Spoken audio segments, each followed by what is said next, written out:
The anxiety is real. AI will replace me. But here's what nobody talks about. Every time AI gets smarter, your unique skills become more valuable, not less. AI will do X, so X skills will become worthless. When a skill becomes commoditized, the people who had it for 10 years get cheaper. But they also get smarter about the 10 years they invested.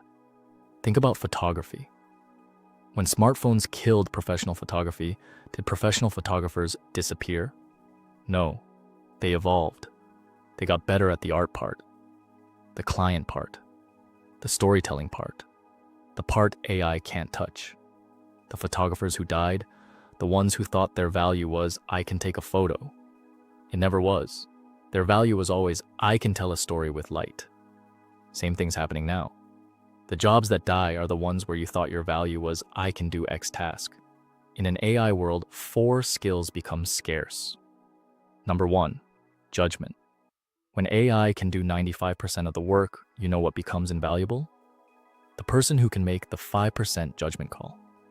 You don't need 100 people who can do research. You need one person who can say, this research actually means something important. Judgment doesn't scale, can't be automated. So it gets more expensive, not less. Number 2, taste. AI can produce options, but taste? That's the ability to know which option is right for the context. Researchers call this curation, the ability to filter signal from noise, to choose what matters.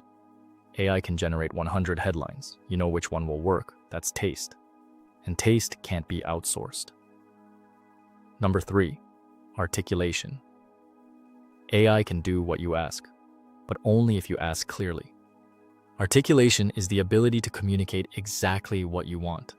Frontier research defines it as the skill of articulating a problem, its context, and the constraints of the desired solution. That's prompt engineering. That's the defining skill that separates you getting great AI output from getting garbage. Number 4, adaptability. AI tools are changing constantly. New capabilities emerge. Workflows shift. Strategies that worked last month don't work this month. You're someone who knows what good X looks like and how to get AI to produce it. That's a 10x more valuable position. You've become the director, not the executioner. For example, you're not a researcher anymore. You're someone who knows what signal versus noise and can brief AI to find it. You're not a designer anymore. You're someone who knows what moves the needle and can direct AI to execute it. Same person, but just a different framing. You're not falling behind because of AI. You're becoming more valuable if you lean into the 4 skills mentioned.